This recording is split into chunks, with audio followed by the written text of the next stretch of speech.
thing probably when you think about golf is even the best players in the world are only hitting 13 greens per round, so they're missing 5 greens.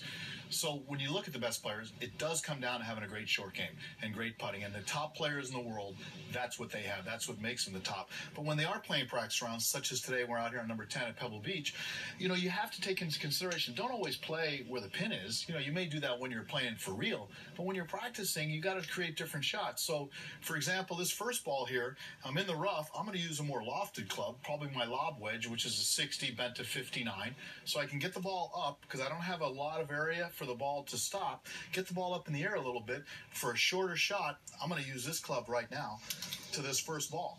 The key on chipping, once again, it's not bad to have the good posture. Keep your weight a little on your left side, a little bit stay on your left side, and let the loft of the club pop the ball out, and hopefully it'll run right down next to the hole. Once again, you can see how much slopes on the greens at Pebbles. Now that ball kept on chasing. The key to pitching is make sure that you have smooth acceleration, Dave.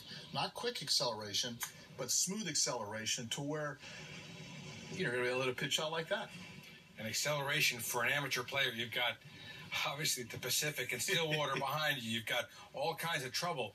Getting to get the club through the grass there is something that I think amateurs have a problem with. And also, I lay the face a little more open at address, and I let the club use the bounce of the club underneath, similar to a bunker shot, so it elevates the ball up in the air a little bit more, so it lands a little bit softer. Now, when you mention that, I think the amateur starts to think bounce, skull. Right. So how do you get that mindset out of their mind? Well, you would do that maybe more on a tight lie, but here in the rough, you have some grass and some sponge underneath it. So the club should just go right underneath the ball, so it has some softness. The higher you get a little elevation, the softer you can land the ball. Now, how about if we're trying to go out? Yeah. I'm not sure if they can tell on the camera. It's just such a wicked move, right, left to right. You know, here, what I'd probably do, because the greens are still going to be fast, and there is still some rough here. If the rough was shorter, I might hit this with a pitching wedge, or even a 9-iron, or possibly an 8-iron.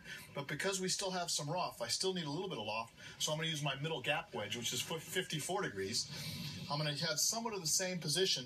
Play the ball in this shot because it's going to be a little lower trajectory, a little more in the middle of your stance. Your hands a little further forward, and still feel a little bit of acceleration. So the ball starts up there. You can see how much break there is, and boom.